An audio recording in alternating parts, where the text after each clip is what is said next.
Nightscapes, Volume 3. 2 short horror stories by Zahid Zaman.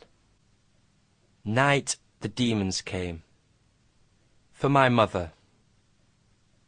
Daniel Marlowe sat on the stool working the till. Boy, it's busy. I hate the work, but I've got no choice. It is the only way I can pay my way through college. The boss knew this and often took advantage of the situation, making Daniel work unsociable hours or at short notice whenever somebody rang in sick.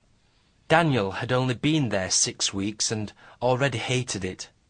On the positive side, it made him even more determined to pass his college course, Ancient Civilization and Theology.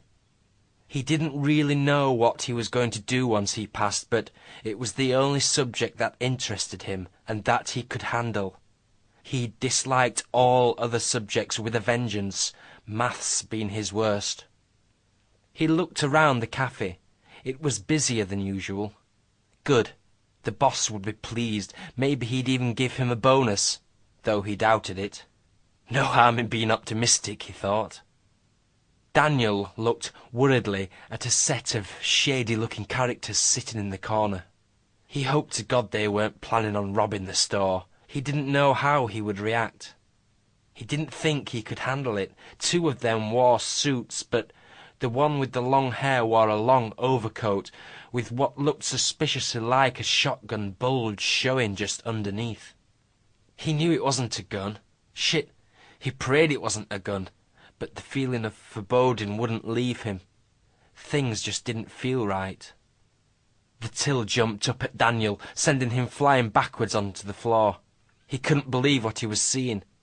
All the furniture and people in the place were flying all over the store.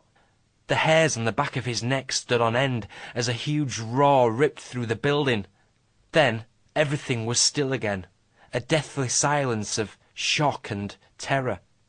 Sanity returned just as suddenly as it had gone. The store hadn't been struck by poltergeists, that was obvious.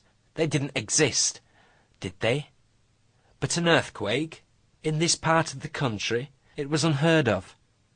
Glass and trays lay smashed everywhere.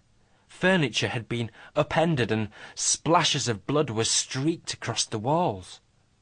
People lay helter-skelter, unmoving, in shock. A dark pool of blood slowly formed under one of the tables.